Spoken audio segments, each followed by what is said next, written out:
What if Junpei Yoshino survived?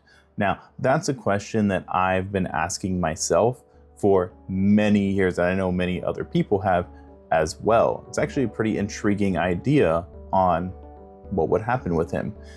Would he be able to change the story? Would he be able to carry on as a sorcerer? Would he be able to survive Shibuya? Well, I'm going to be answering some of those questions here in this video today in a more kind of discussion-based scenario, right? So the first part we have to get into is him surviving Mahito. How does he do that? Well, I can see this going in a few different directions. First of all, Yuji could just rush in and start beating down Mahito, which is something that Yuji post Shibuya would 100% do. But in this scenario, I don't see that happening, strictly due to the fact that Yuji is encountering a special grade intelligent curse for the first time. Secondly, I could see Junpei maybe putting the pieces together a little earlier and immediately moving away from Mahito once he touches his shoulder. However, I also don't see that working out. But an easy way to make this work is actually to use an idea that Mahito had. What if instead of transfiguring Junpei, he simply ran him through?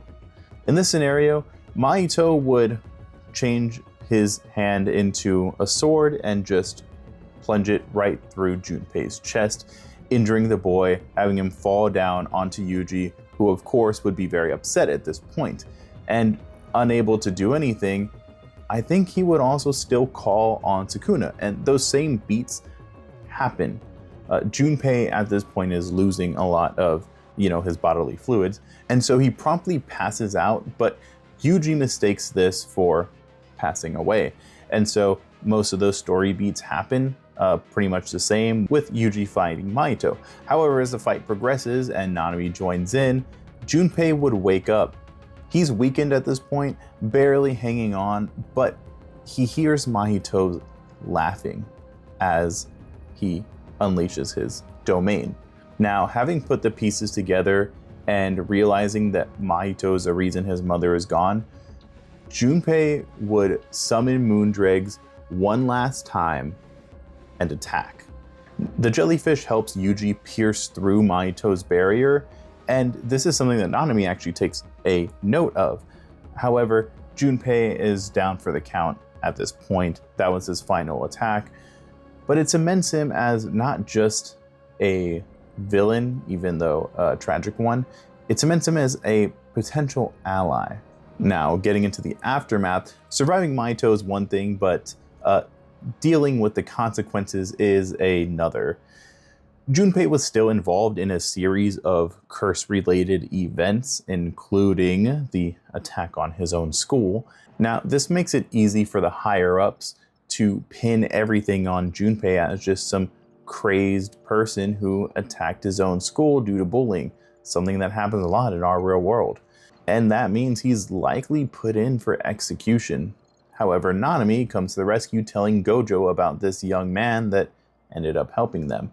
And so Gojo, being Gojo, takes an interest in the boy, especially because he's a unique case, much like Yuji and Yuta before him, and vouches for the boy, keeping him alive, once again angering the higher-ups.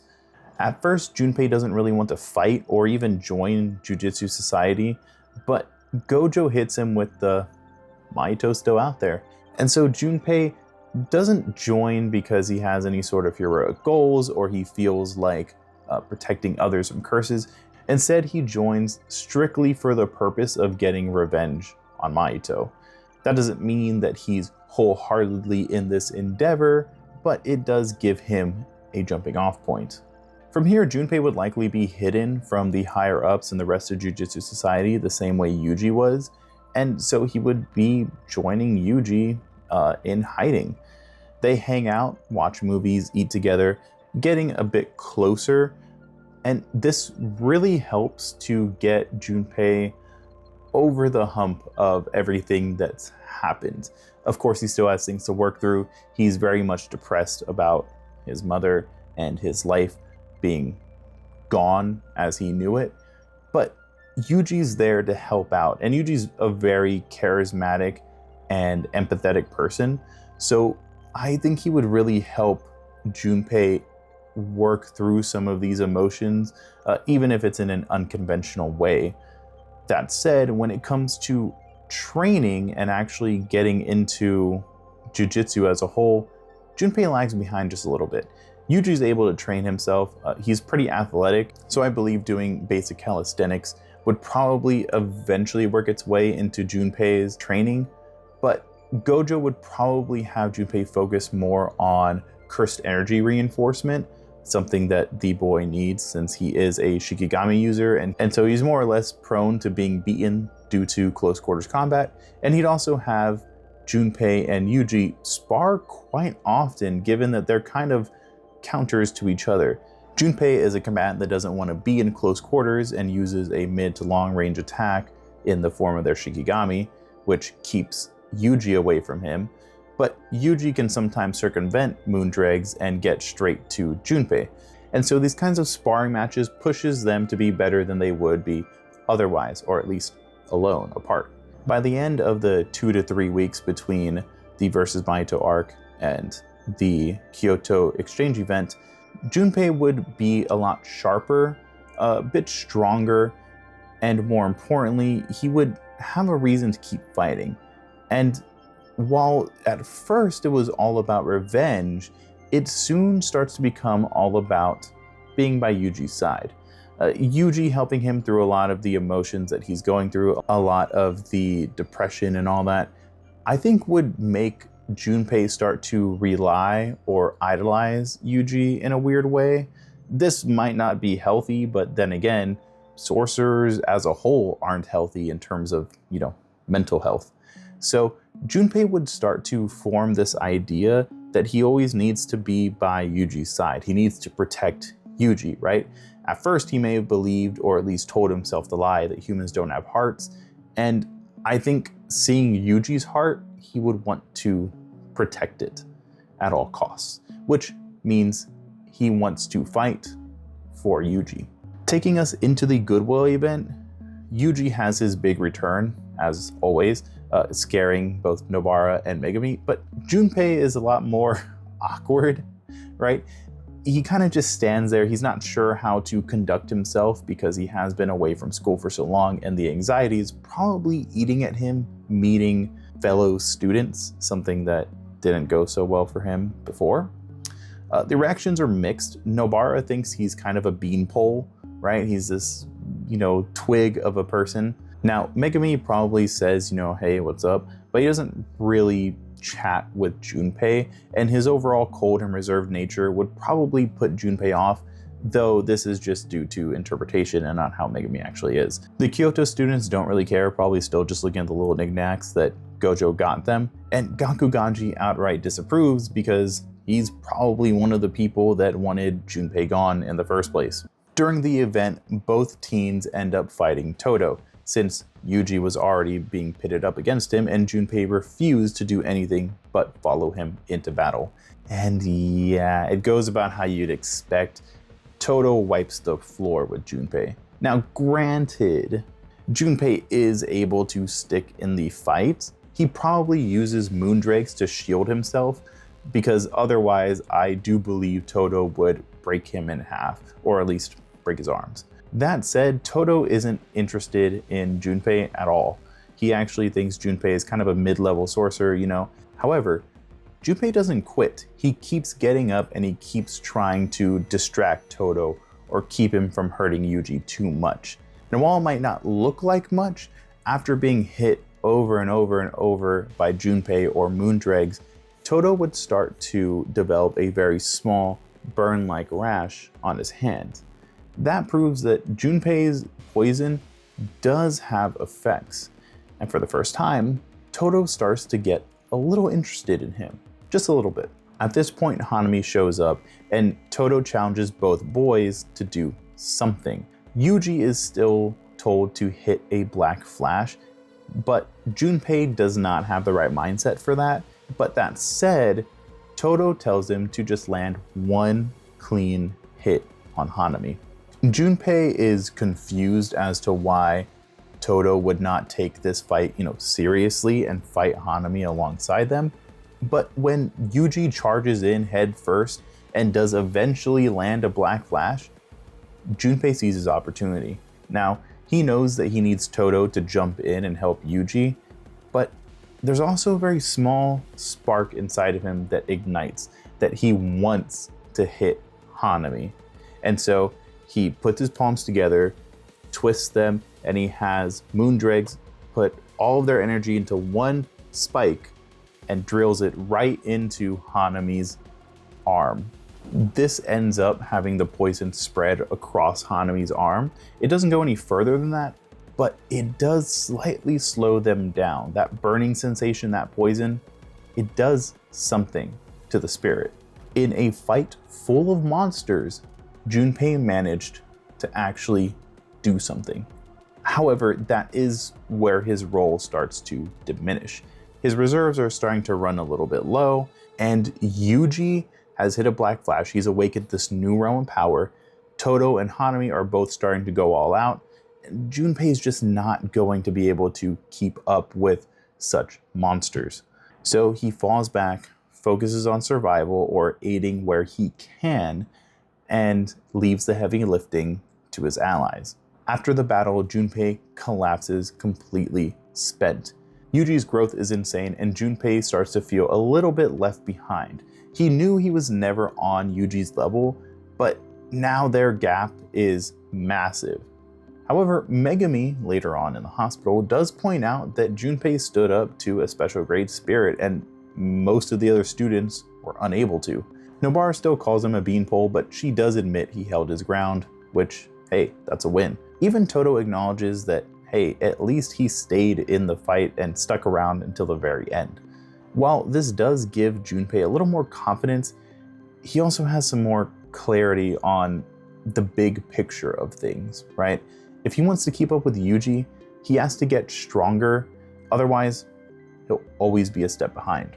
Now, moving into the painting arc, this one hits Junpei harder than the others, strictly because of the mission and the fact that it takes him into a school. He's reminded of the bullying, the isolation, all these thoughts are swirling around in his head, but he keeps on moving forward. He begins to distract himself by talking more with Nobara and Megami, and he starts to bond a bit more with them.